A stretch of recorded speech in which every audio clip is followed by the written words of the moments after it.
Hello, everybody, and welcome to the Big Idea Podcast. My name is Eric Bramlett, and I am joined by Brian Moll. Brian, how are you? I'm good, because today we are in the house of the Lord. Would you say, is that your preacher voice? Oh, that's my preacher, pastor voice.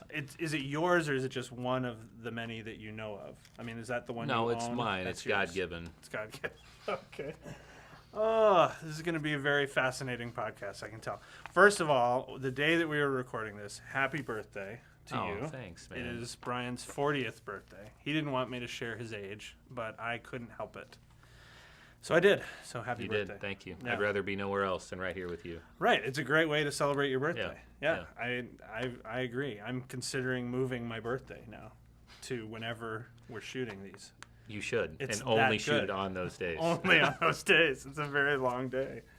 Well, you know what? I'm a little giddy. And you know why I'm a little giddy? Because it is September and we're talking about Christmas. You know, it's like, it's not the right time frame. The weather's beautiful. It's nice. It's not cold. It's not snowy. Even though there are Christmas items available for purchase already in department stores, Not yet. I'm not mad about that. No. But I'm just saying that does exist. But even though that's the case, it still feels early for me to be talking about Christmas. But that's a good thing. It kind of gets me kind of a little excited, a little joyful. I actually wrote down my Christmas list right after I wrote down the big idea maps because so many ideas just started flowing Sure, yeah. for me. just So all I'm in the things. mood, and it's only September. Right, yeah. So there's plenty of time to go and plenty of great ideas yet to be hatched, as it were. And so that's what today is all about. We're going to talk a little bit about a brand new series for Christmas that starts on December 7th. And this series is called Hope for Everyone. So now, when you hear that title and you think about Christmas, what does that mean to you, Brian? Well, I mean, are you asking me what it means to me personally, or what it means to What does it mean Christian to your Church? pastor-speaker voice? I think that Christmas is a time that a lot of people want hope, but honestly, a lot of people don't have it for a variety of reasons. And what we want to try to do with this series is remind people that they can be filled with hope regardless of what they're going through because of who Jesus is. And so I think it's going to be perfect might be overstating it a little bit, but I think it's going to be a very poignant series to be walking through, because if you're filled with hope, this is going to be an awesome series. You're just going to be encouraged by it. If you are disappointed, downtrodden, worried, anxious, I think that you will find out why Jesus came, and it'll be refreshing. I think the trouble with Christmas when it comes to like our job or the church is like, Sure. oh, here we are again. Oh, it's Christmas time again. Christmas time again. Same old, All same right. old. They're just going to sing a few carols, and then they're going to, give a message about Mary and Joseph and blah, blah, blah, and then we're just going to head out the doors. And it's a double-edged sword, too, because on one hand, you can try to resist some of that, and if you end up resisting too much, you actually end up not giving an attender or somebody who's coming to church maybe for the first time since Easter Right. something that they actually want. I mean, so, you go on one side of it and you're catering too much to maybe some of the assumptions that they have that don't maybe change them. But if you take them all away, then you end up creating, Philip Glass's, South Park musical just called Happy. Just happy, and you don't have anything to tie it to that is uniquely Christmas and kind of what people are coming for. Well, and it's that whole deal of I don't know what your traditions are. Every Christmas Eve, we go to our, grandparents' house, and the grandpa, not my grandpa, but the kid's grandpa, reads the Christmas story. First, 'Twas the Night Before Christmas one, and then the Luke Christmas story. The fiction and then the fact. There you go. There you go. Always end with the fact. Always. But I couldn't imagine not having that. And every year it's the same story. Sure. So, yeah, we want to try to tell the story in a refreshing way, but in another way, we just want to tell the story because it's so amazing. Right. All right. Well, I love that. So let's start with week 1, which is December 7th. And this big idea, this is the idea that there is hope for everyone, and there's hope for everyone in particular when dealing with disappointment. Right. So let's talk a little bit about, what part of the Christmas story are we going to speak to, and what are we going to say that week about dealing with disappointment? So we're gonna start by telling the story of Zechariah and Elizabeth, and I think there's probably 2 underlying themes that they're dealing with. One is all of the Israelites have been waiting for hundreds of years for a Messiah, and so there was just disappointment in general with, is the Messiah ever going to show up? Right. But then Zechariah and Elizabeth are dealing with disappointment in not having a child, and I think there's probably a lot of people that can resonate with that today. But they're dealing with that, and the stigma that went with being childless in the ancient Near East was monumental. You were sinful. You had done something wrong. You had done something wrong. God had, God was not. Yeah, he's punishing you by this or whatever. Now, of course, like a lot of really great stories that we read in the Bible, there's some resolve to that, and they have a baby. The baby is John the Baptist. Little quiz there. You Ding, got ding, it right. ding. Yep. Woo. That was close. See, now if you were at my dad's house for Christmas Eve and he asked that question, you get to open the present first. If I got it right, I If get you to got it open the right. If present you got it first. wrong, you don't get to open any presents. And that's December 24th. And I'm where sorry, is that? the day of Christmas. December 25th. Day. And where is At that? my dad's, Cincinnati, if you want to come. Cincinnati. Yeah. Okay, I'll be ready with John the Baptist. So there's resolve there, which is awesome, but there's not always the resolve in our daily life, like we're, Bible characters, and it's just like written that we're going to get it. And of course, we need to remember it wasn't written down for them either. They were in the middle of this, and which is why they were disappointed and had to deal with it. Mm-hmm. So the dealing with disappointment piece is we want to really talk about what happens in between asking for something from God and receiving it. Or like you've been dealt disappointing news. Does that make sense? Mm-hmm. And I think a lot of times we respond to disappointing news or that in between, or we don't get exactly what we asked for. We get angry or we get upset or we ask why. Or maybe like Zechariah and Elizabeth, we wonder like, had we done something wrong? Is God punishing us? Mm-hmm. And what we want to try to do here is we want to try to like live in that tension, and rather than just skating past it and looking for the resolve, ask what is God trying to teach me in this? Mm-hmm. Or what can I learn from this? Because we don't want to assume that God is withholding something from you because he's punishing you, but how can I learn to trust God in this, etc. Yeah, there's always an opportunity to learn. There's always an opportunity to grow. What might that be? And in this case, we get to sort of use the symbolism of what took place with Zechariah in his doubts, because he expressed doubts to the point where God, created a scenario that kept him from being able to talk. Right. Which is pretty great. I think it's a cool story. I just love. It makes me want to do this, with Charlie Chaplin. Just do a silent movie of Zechariah's story. Has Christy ever kind of wanted that? Just stop. Eric, just no. She's never wanted that. I don't think so. And if she has, she hasn't told me about it. Have you taken time to listen to that? Because maybe you're not. What are you saying? I can't hear for all my talking. So. But I do. So that is one of the things we're going to talk about is being silent. We're so quick to ask why. We're so quick to get upset, and just be silent. Mm-hmm. Let it be. Let it be. That's a good idea. Let it be silent. Yeah. And then sort of learning how to, and we got to be careful here because who knows what the actual complication is. But some of us wait for the outcome before we can enjoy life. Mm-hmm. Is it okay if I talk about Dylan for a second? Sure, I love that. So your son Dylan, I wasn't talking about Bob Dylan, your son Dylan. Oh, no, that's not okay.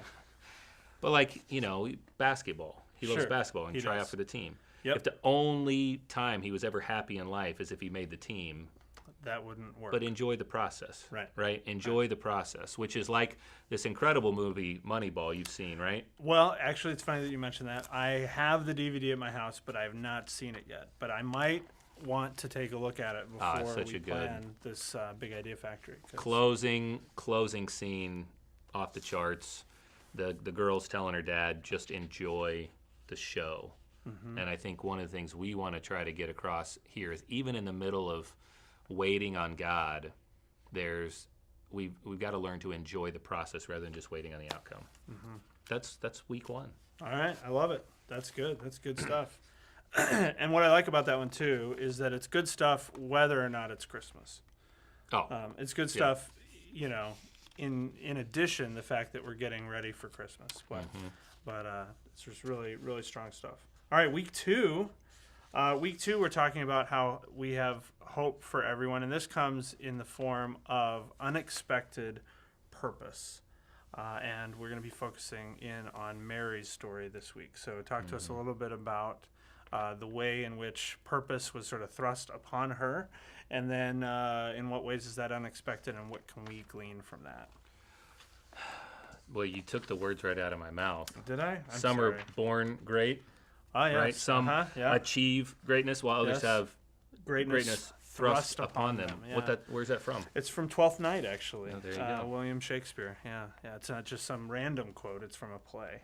It's not just a random quote. Yeah. It's from a good. play Yeah. that was, kind of racy, to be honest with you. Well, there's some elements of. I'd rather some, be hanged than be in a bad marriage, I mean, Yeah. but that's, that's in the book of Proverbs too. So Right. It turns out it's either Shakespeare, the Bible, or Ben Franklin. Like those are your options. I don't know where you just came up with Ben Franklin. Well, That's we'll good, talk though. about that. We can offline. talk about that later. Yeah. So here we're really trying to talk about finding purpose in your circumstances. So Mary and Joseph, they're gonna be married. And she finds out, whoops, I'm pregnant. And, again, we read the Bible and there's the resolve happens 3 lines down. Yeah. For Mary and Joseph, they're learning to have to trust in God in this moment because there's an immaculate conception, Right. and we want to try to lean into that as much as we can, that they actually had to trust in God in the middle of that. They didn't just, we're Bible characters, so we need to trust God. There's actually a TV show that's starting this fall that is about an accidental conception of a virgin. And I can't remember the name of it, but it's the name of the girl, the Virgin, Jane the Virgin, or something like that. Wow. But yeah, I mean, so it's, I mean, if that show ends up being successful, it could be, so it turns out she was mistaken at the gynecologist's office is the storyline. She's really It not wasn't. pregnant. No, she really is pregnant. She was artificially inseminated by accident. Okay. You're giving away the Which story. could totally happen. Mary was? No, that's my point. That's why it's different. Oh, okay. So anyway, it's just kind of interesting, Yeah. pop culture wise, that story is actually making a comeback. Making a comeback, yeah. So she found herself in this place, and I think this is where we find ourselves sometimes in unforeseen circumstances. It could be tragic, where somebody walks out on us or something terrible happens in our life, we lose our job, something gets thrust upon us, right? There's a guy on staff in Romeoville who is raising his granddaughter right now because his son is in prison, and that was kind of just handed to him. Right. He's been raising her now for 9 or 10 years, loves every minute of it, but he had to make a decision, right? And I think that's what we're really going to be talking about. Whether you've had greatness thrust upon you, insanely good things happening to you, how are you leveraging that for the good, or tough circumstances, how are you just not wallowing in that, but how can you find hope in the middle of unforeseen circumstances? Yeah, and I like what you say here, where we can allow these circumstances, we can allow these unexpected things to define us, or to defeat us, or to develop us. And I think we're aiming for the third, right? We are aiming for the third. Aiming for develop us. And I don't know who originally said that. Okay. Rick Warren tweeted it one day, Sure. Come on. Yeah, he didn't. that's He not didn't. his He didn't. Purpose-driven create that. life. He Come didn't on. write No. that. No way. No. Ghostwriters Yeah, wrote nice that. try. Yeah. Everyone knows. So this idea. What are you going to do with what you've been given? Mm-hmm. That was the moment for Mary, right? In her prayer, she says, Mm-hmm. "This is what I'm going to do. Let it be. Let it be as you Let it say. be. Yeah. Let it be." Once Let it be again, as you say. I just wish that there was a musical that reflected so many of these sentiments. It would be so good. It would be great. I would love it. All right. Anything else in this that we need to be thinking about in terms of crafting moments? I will say two things we need to think about is let's not just make this message about people who have terrible things going on in their life, but like finding God in all the circumstances of our life. Yeah. Does that make sense? Yeah, I think unforeseen is the key word Unforeseen, because then it can be things that are wonderful problems to have, but still something that has to be addressed. Right. And going back to Rick Warren, he had the same thing happen when purpose-driven life hit. He had a decision to make. Am I going to let these piles of money Define me. Yeah. Or am I going to make it? He made a decision to reverse tithe, Yeah. keep his living circumstance the same way that it was. Right. He paid back all of his salary to his church, back salary. And the very next day, Time Magazine wants to ask him what happened. What are you doing with all this money? And he was able to say what he had just done. What he had just done. Yeah. I will go on record by saying if I write a bestseller, I'll pay back my salary. It would have to sell more than the Bible for it to be as profound as what happened to him. I mean, a bestseller, you can I'll pay rig back a bestseller. 10%. Okay. All right. Fair enough. You can rig a bestseller. What do you can, I'm just saying, I've heard it done. Heard it done. I've heard that sometimes people do don't that. throw anyone under the bus. Exponential. I'm not Okay. saying anything about it. Finding your way back to God in March. All right. Well, I mean, I love this idea. I love where this is headed. If you had to say, because we're in the midst of a series where we're actually, we've hit on the topic of purpose in our life before. How does this need to feel or need to be different than maybe some of the other times that we've talked about selfish versus selfless, purposeful, finding your purpose? How is this week's kind of talk or direction either different or necessary within this story? The Love Can Shape My Purpose is actually happening in just a couple days. So the thrust of that message is God's love can turn us from like this selfie life to a selfless life, which is going to be a great message. This one is really about what you said a moment ago, these unforeseen circumstances and finding purpose in each of those. So it's less like this massive, grandiose, what's my purpose in life, but what was the purpose of this happening? Gotcha. Yeah. Because sometimes we can just ignore it and go on with life when God was trying to show us something in that. Will we be receptive to it? Yeah. All right. Oh, that's good. That's fair. All right. All right. Anything else on that one? No, sir. All right, let's go to week 3. Week 3 of this series is December 21st, and we are perilously close to Christmas by the 21st. Everybody's got all their plans all set into motion. It's a big, big Sunday. And we're going to talk about facing your fears. There's hope for everyone, even in the midst of facing our fears. So what are we so afraid of? So many things. Yeah, it seems like it. We're afraid of the unexpected. We're afraid of the expected. Both un and expected. Expected, yes. And if we're going to be focusing in on Joseph here. And so it's the other angle, Mary, unforeseen circumstances, but like there was almost nothing she could do about it. You're pregnant, right? You know, I mean, obviously there are things you could do, but like she's the woman, she's pregnant. Joseph, on the other hand, he could have decisions to make. He could have divorced her quietly, right? He was planning to. And he was planning to, which would have still been like the quote unquote righteous thing to do in that time. You find out that the girl you're engaged to is pregnant. It was totally okay to divorce her. He's deciding to divorce her quietly, which means like I'm a man of integrity. Right. But then an angel of the Lord comes and tells him, hold the phone. No, don't be afraid. Don't be Don't afraid. be afraid. Sorry, it's paraphrased. Hold the phone, comma, don't be afraid. Hold the phone. Don't be afraid. Yeah, that's and good. so, you know, the question here, and what I want us to lean into is this question here: how do we cultivate a life of not living in fear? Because, like, I think a lot of us, we typically don't live in fear, but then when the moment happens, we do, and we're afraid. Well, how do we cultivate a life where even when something like this happens to us, we aren't afraid? Well, it happens when we cultivate a life of not living in fear, which we sort of think can happen in two ways. Now, Okay. it's 50 ways, Sure. really, but two ways. One is digging into your Bible and reading all of the ways in which God has been faithful to his people. Does that make sense?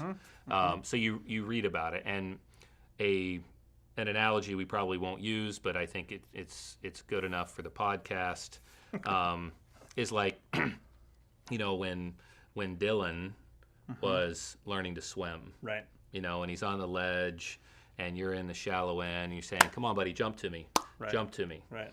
Well, hopefully, what he's seen by then is you catching Sadie several times. Sure. Right? Sure. Yeah. Come on, you can trust me. You can trust me. You can trust me. Right. So he's gonna learn to trust you by watching you be faithful in catching Sadie. Right. Right. Right. Or other children or whatever. You Yeah. know. Yeah. Yeah. So that's one piece, and I think we can build up our confidence in God by reading his resume, basically. Sure. You know. Seeing those who came before us, Yep. for whom they may have been afraid, but his instruction to them to not be afraid Yep. resulted in them being able to move past it. Yeah. So Hebrews 13:7, I love this. Remember your leaders who spoke the word of God to you. Consider the outcome of their way of life and imitate their faith. So, like, we can be nervous about how our life might turn out, but we take a look at, like, the people who came before us, and we could talk about what we read in Scripture or talk about other mentors, men and women who have come before us. Consider the outcome of their faith. That'll build confidence. So that's one way. But the other way, and this is incredibly important. Sorry Someone about wanna that. wish you a happy birthday on that phone. You know, Yeah, somebody who it's loves on you. me. Don't be afraid of Yeah. that. Don't be afraid. I'm not scared. All right. Not scared of being loved. So what was the other way? The other way is jumping to daddy. Like, you know, Dylan's, the only way he's going to learn to trust you is by trusting you, right? Yeah. It's So the he practice could of it. watch Sadie do it all day, but if he never does it, he hasn't developed the trust muscle, so to speak. And so that's the second way, and we're going to be trying to find some practical ways to talk to people about learning to trust God is reading his resume, but then it's also just like, okay, you got to do it. And the only way you will know that you can trust God is by trusting God. And it led Joseph down a path that was dramatically different than perhaps where he thought his life was going to end up. And obviously true for Mary as well. Amen. And they both had to be told not to be afraid, right? Amen. I can't remember a time where in the height of Christmas we've given that kind of encouragement in terms of facing fears and being able to get past it. I really like it. I like that how closely it's tied to the instruction that God gave those people in those moments, you know, to not be afraid.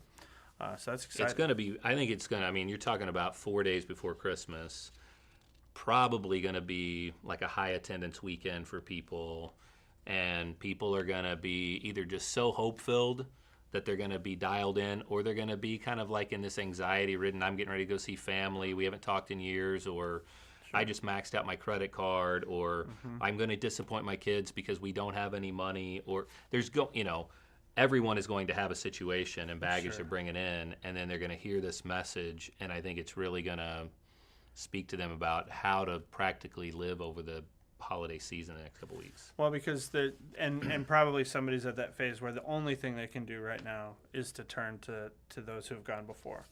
And for some of them, though, they're ready to take the jump. They need to take the jump and jump into their daddy's arms, so to speak. And it could be a huge commitment opportunity for people to even, cross the line of faith in that respect. Yeah. Could be a great Could be a great time for some baptisms. That'd be pretty cool, huh? That would be sweet. I love it. Face your fear. Face your fear. Get in that water. Let's do some dunking. All right. Well, this isn't technically a week because it's in the middle of the week, but this is a new session, and it's Christmas Eve. And this big idea for the Christmas Eve service is that this is hope for everyone, and this is the time and the moment where we're saying hope has come. Hope is here. And structurally, our Christmas Eve service tends to run in this spectrum, and if it's not currently, I encourage you to consider it being so. It's usually a time where all of the church community is in the room at the same time. There's not traditionally separated kids and student care and city or co. There's simply everybody in the same room, and that creates a unique challenge. It's ideal, I think, for the Christmas Eve service to run around 45, 50 minutes. The message that will be constructed for this one 40. is designed to be 47 minutes. Yes, designed to be 15 minutes. Yeah. And that's right about at that time when you're starting to hear those babies cry and the kids talk about wanting to open their presents. And so you need to be strategic about that and really try to create a moment. I definitely think 45 minutes is plenty of time to be able to create an amazing moment for Christmas Eve about how hope is for everyone. So talk a little bit about where this big idea is headed as we're talking about hope has come in Jesus. Well, you said something in there about how the kids are anxious to open up their presents. And you probably, I don't know who your parents are. I'm sure they're great people. My parents are great people. But it seemed like every year I was told this, not joking, don't get your hopes up this year. Right? Don't get your hopes up. And now with my dad's love language is gifts. So we knew he was lying every year. And to this day, he still says, don't get your hopes up. We've been going through some rough financial times. Don't get your hopes up. And then he blows it out of the water. Right. But I think some people say that and they really mean it. Like, hey, right, don't get your hopes up. I know you've been eyeing the PS4, you've been eyeing the iPhone or whatever. Do not get your hopes up because that ain't happening this year. There are plenty of things in which one can get their hopes up when it comes to Christmas and then be let down, and then they're in their bedroom crying. Oh, or, thanks. So I think we want to play off of that because that will appeal to everyone in the room. Yes. Right? Yep. But then what we want to talk about is that, two things going on. One is the Israelites, and again, we'll keep this part short because we're not going to try to go like content, theology heavy, but the Israelites had kind of learned not to get their hopes up. Right? They're occupied by Rome. They've been promised this Messiah, but it's like, come on, when's it going to come? All right, we're not getting our hopes up. But at the same time, Jesus comes. And so that's the, the message title is Hope Has Come. Hope, a.k.a. Jesus, has come, right? And so Jesus blows like the sort of, what's the word, diminished hopes kind of off the wall and just says, I'm here. And he's far more than you could ever imagine. So I think either way, whether it was like my dad sort of like trying to simmer us down a little bit just so he could like, be big under daddy. Promise and over deliver. Under promise, over deliver. Or the whole, hey, you promise, there's nothing there. Jesus wipes both of them off the map because hope has come. And we want to do just a little riff on what that actually means.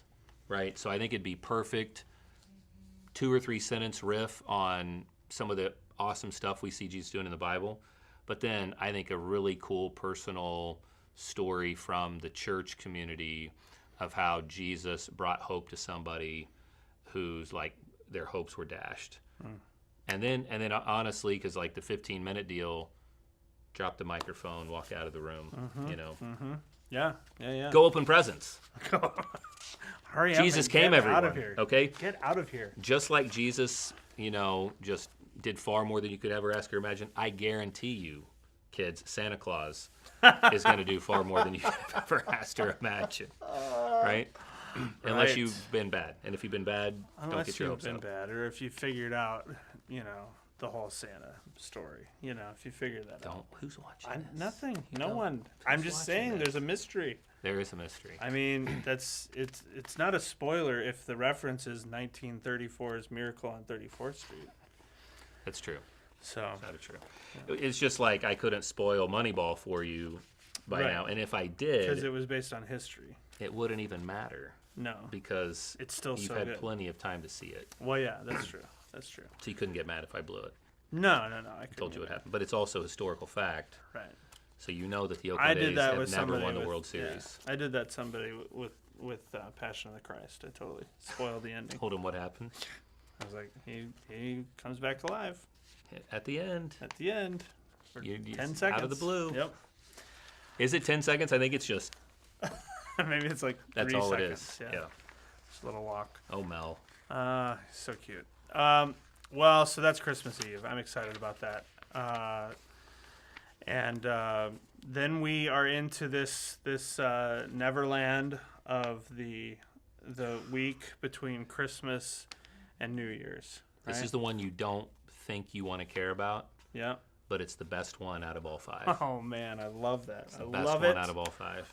It's December 28th, and it's not that far removed from Christmas this year. So we're talking about right on the heels of Christmas Day, is this Sunday, and so this one we're talking about now. This is like the album cut of the same title as the name of the album, right? So Yep.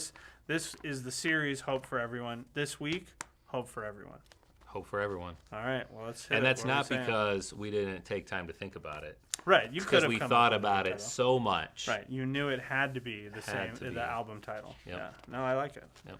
It's just like Night Ranger. They had that album Night Ranger, and the great song called Night Ranger. Yeah, yeah. Actually, I don't you know if we do a trifecta here, but No, there's no trifecta, but that's okay. So, do you want to know what this one is I about? do, Or I'm Are you dying even to going to know. show up that weekend? I'm not going to be there. Are you kidding? This is the one week that everyone asks me to teach. Hey, Eric, you'd Hey, be so what are you great at our doing? campus. People would It'd be- love to hear it's you. So great if you could be here. I was like, I'm available on the 21st. We'll get back with you. Let me pray about that. Yeah. All right. Yeah, no. Don't I'll get your be- hopes up. I'll be teaching somewhere. I guarantee it.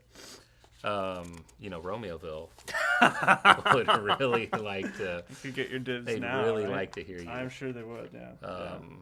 They'd also like to hear you on October 5th, so let's call you out we're right working here in on front of that. everyone. We're working on that. We're working on that. So the idea behind this one is that the love of God and the life of Jesus brings hope to everyone, regardless of situation and circumstance. That's Siri's big idea. Yep. But the message, big idea, is that we're going to play two different sets of characters here. Okay. The shepherds Yeah.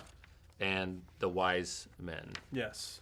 No need, although there's lots of really good like historical background content. We'll probably do a little bit of that. But we're told from the very beginning of the story of Jesus, the life of Jesus, that the good news is for every person. So with the shepherds, it's like a tip to the hat that Jesus came for the poor. Because the shepherd, why And the would you tell the marginalized, shepherd, yeah. the poor and the marginalized? But then with the wise men, it's a tip that Jesus is also, I mean, if you were there for the Kim Hammond thing, rich and poor, right? He's come for the rich, and some of the historical background reveals that the wise men were Gentiles. And so Jesus came both for the Jew and the Gentile, the rich and the poor. I mean, Paul riffs on that. Jesus, obviously, his whole life is like that. So I think the really cool thing with December 28th is, although it can be it can feel like a little bit of like a malaise between Christmas and what's going to happen January 4th with a new series and all that stuff. Like, this can be really powerful in trying to help people understand that your next door neighbor who you would never think would find their way back to God, your coworker, your enemy, Jesus came for everyone. And so it can be like a inspirational, motivational message that Jesus came for all people, including the people in your life you think would never find their way back to him. Yeah, no, that's good. And I do think that each of us probably, if we're, able to be honest with ourselves, have those people in our heads who we're just pretty sure are not, it's not going to happen. We've had a conversation or two We've maybe invited, maybe they came once, but, we've written them off. And, this is great evidence that God doesn't work that way. He doesn't write anybody Right. off. All right. Well, I love it. I think it's great. I'm a big fan of the Wise Men, as you know, because, well, and you may not know, I know a little bit. but I play one of the Wise Men in Let It Be Christmas. Oh, when which is that happening? Well, it's happening December 12th and December 19th and 20th, and it's going to be a really exciting musical in the brand new auditorium of the Yellow Box. You're not going to want to miss it. If one wanted to get tickets to that, how would one obtain them? Well, they would go to communitychristian.org/letitbechristmas, and then you'd find out everything you needed there. We just have to map out the seats so that we can start selling these tickets, because apparently they're all numbered. And which where is do the awesome. proceeds to the tickets go? They go to fund the show, for Pete's sake. I mean, And- this is an expensive show, I mean, you don't get this kind. This is like Broadway, style. Of course I mean, it is. it's Yeah. to the nines, which means You got to pay the writers who wrote the music. right, Right. exactly, yes. You got to pay the musicians. Got to who- pay the Bible because Gotta it's pay the like Bible, mostly from the exactly. Bible. Yeah, no, it's Or big. Rick Warren. It's Just big. give the money. Just to give the him. money to Rick Warren. That way, it all gets to Saddleback in the end, and that's okay. Well, we've clearly run out of material here, everyone. But it is going to be an exciting Christmas series, and I hope that you are inspired to create lots of things at your location. I think what's really intriguing about this series is the way in which it boldly proclaims tackling a particular topic each week has a myriad of specific ways that can be expressed at your campus, depending on the life stage of your campus, the people who are there, the leaders that you have. There's lots of opportunity for unique ways in which to tackle these topics at Christmas. So I'm very excited about that and what it means for all of our locations. So hopefully you are too. And you'll be brainstorming to craft things that really do meet people right where they are and challenge them with this radical hope that Jesus is. So for Brian Moll, I'm Eric Bramlett. Thanks so much for joining us at the Big Idea Podcast, and we will see you next time. So long, everybody.